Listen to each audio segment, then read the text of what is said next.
സഹകരണ മേഖല വർത്തമാനകാലത്തെ നയിക്കുന്നു, ഭാവിയെ രൂപപ്പെടുത്തുന്നു. മുറ്റത്തെ മുല്ല. സ്ത്രീ ശാക്തീകരണത്തിൻ്റെ സഹകരണ പാത.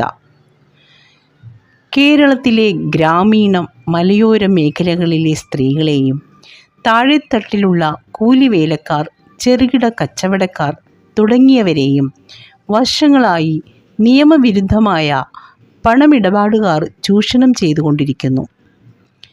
ഇത്തരം പണമിടപാടുകാർ പ്രതിവർഷം 120% മുതൽ 150% വരെ നിരക്കിൽ അമിത പലിശ ഈടാക്കി ദുർബലരായ സ്ത്രീകളെയും അവരുടെ കുടുംബാംഗങ്ങളെയും സാമ്പത്തിക ദുരിതത്തിലേക്ക് തള്ളിവിടുന്ന സാഹചര്യത്തിലാണ് സഹകരണ വകുപ്പ് 2018 ഒരു നൂതന മൈക്രോ ഫൈനാൻസ് പദ്ധതിയായ മുറ്റത്തെ മുല്ല ആവിഷ്കരിച്ച് നടപ്പിലാക്കിയത്.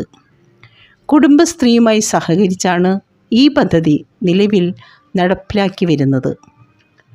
തുടക്കത്തിൽ പണമിടപാടുകാർ കൂടുതലുള്ള പാലക്കാട് ജില്ലയിലെ മലയോര പ്രദേശങ്ങൾക്കായി രൂപകൽപ്പന ചെയ്ത ഈ പദ്ധതി സംസ്ഥാന വ്യാപകമായ ഒരു സംരംഭമായി ഇതിനോടകം വികസിച്ചിട്ടുണ്ട്.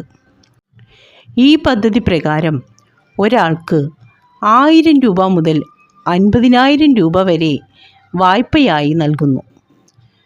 വായ്പ നൽകുവാൻ ആവശ്യമായ സംഖ്യ കുടുംബശ്രീ യൂണിറ്റുകൾക്ക് ഒരു യൂണിറ്റിന് പരമാവധി 20 ലക്ഷം രൂപ വരെ 9% പലിശ നിരക്കിൽ ക്യാഷ് ക്രെഡിറ്റ് വായ്പയായി അനുവദിക്കും. 2025 ഏപ്രിൽ 30 കണക്ക് പ്രകാരം സംസ്ഥാനത്ത് 1092 പ്രാഥമിക കാർഷിക വായ്പാ സഹകരണ സംഘങ്ങൾ 22,277 കുടുംബശ്രീ യൂണിറ്റുകൾ വഴി 8,18,172 അംഗങ്ങൾക്ക് 4,477.79 കോടി രൂപ വിതരണം ചെയ്തു.